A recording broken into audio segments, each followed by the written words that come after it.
right, hey everybody. So today, one of the goals of today's lecture is to learn a little bit more about the periodic table and why it's such a big deal in science, and then also why we use that periodic table for information related to atoms. And just to give you a little heads up, the reason we care so much about atoms in the chemistry world is because, well, atoms make up everything. And so if you want to understand big picture stuff, you got to understand little picture stuff. And so chemists really figure, well, if I'm going to understand chemical reactions and chemicals and big reactions and things like that, I got to know the little players, the tiny little pieces. So that's what we're going to focus on today. So we know that everything is made of tiny moving particles, but where do we go from there? Well, scientists are very keen on finding patterns and regularities in life. If a pattern can be found within data and information, that information is then easier to understand and it can be made to make predictions. In the around 1800s, there was about 60 elements that were known, and during this time, separate scientists kept trying to arrange those elements in a way that made sense, based on things like melting point and the mass of the atom. And in 1869, a guy named Dmitri Mendeleev, here he is, arranged all of the known elements of the time into patterns. And by doing that, he was able to predict elements that were not yet discovered, based on gaps in his arrangement, which should be pretty impressive. That was a really, really big deal. Early periodic tables were useful, well, sort of, but they offer no explanation to why scientists were seeing patterns in the atom's properties. This didn't make sense until about 50 years later when scientists started understanding the stuff that makes up all matter. Understanding that stuff, which is like your atoms and the particles inside atoms, leads to understanding why things in the world are different from each other, and this leads to understanding the world a little bit better, which is, of course, what chemists are really trying to do. So let's look at this structure of the atom, and let's fill in some of the information we know. We know that inside the atom, there's 3 particles that make up the atom. And those particles, possibly remember those from another class, but those particles are known as, and the order doesn't matter, but protons, electrons, and neutrons. And then we also kind of want to know where those things are because they help us understand the role of each of those particles.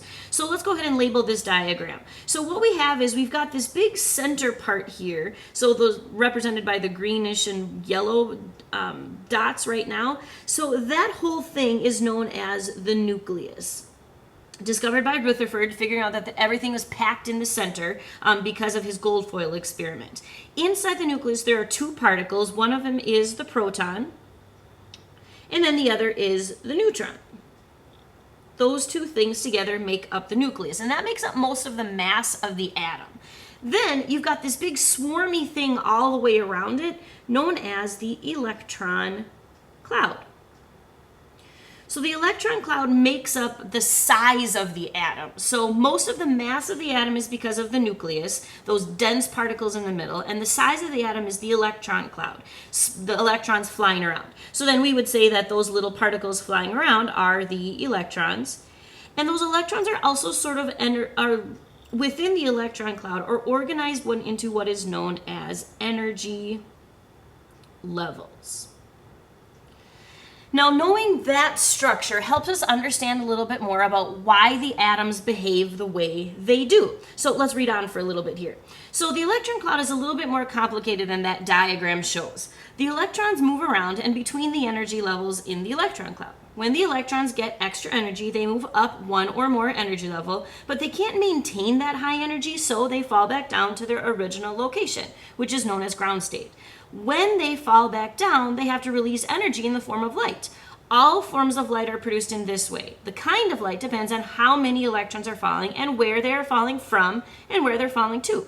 So let me show you some examples of atoms that are going through the process described above. So at this point, you missed my amazing demos. However, I still want you to know the information, so I'd like you to go ahead and fill in these blanks below. I'll kind of describe to you. So let's talk about the 4 types of visible light that happen in the chemistry world.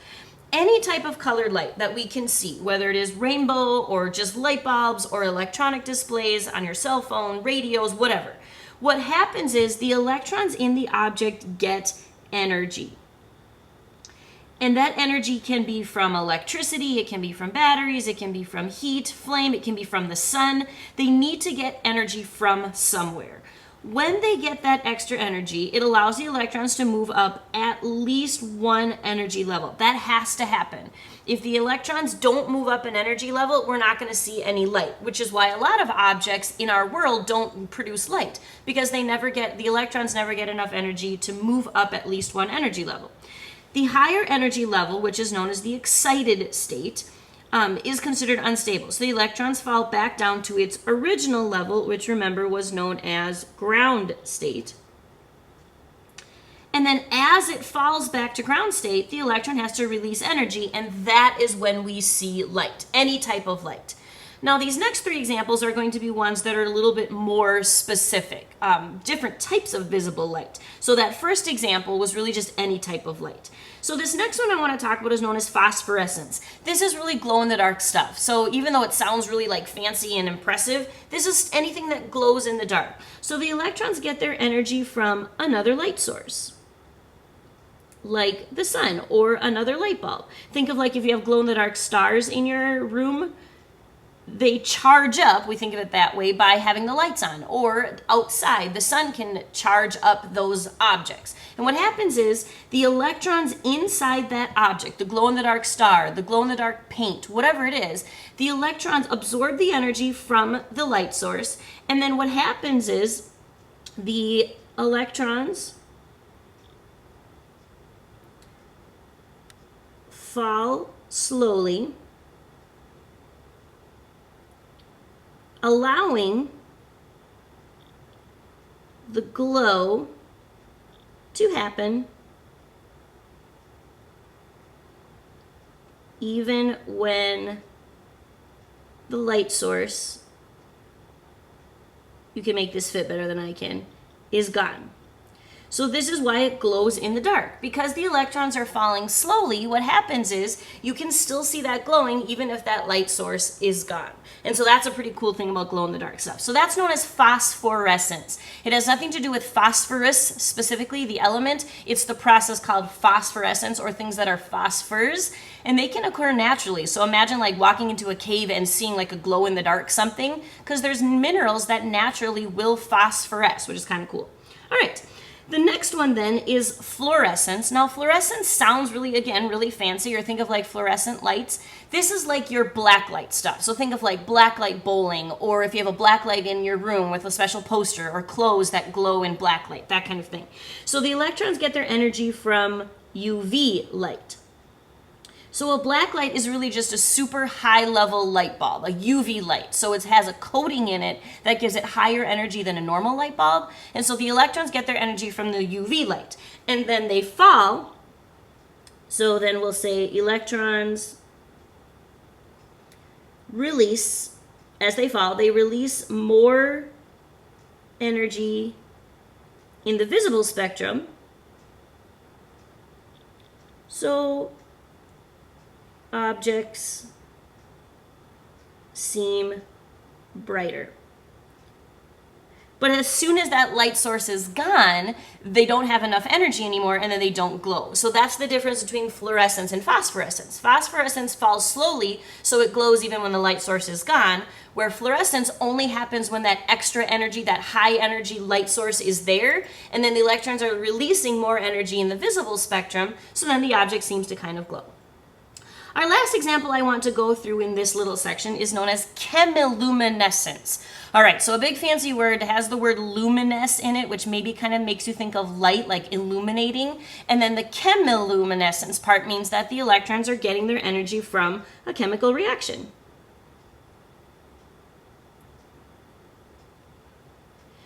And so what's happening is that the electrons are still doing their same thing. They're getting energy from the chemical reaction. They move up, they fall back down.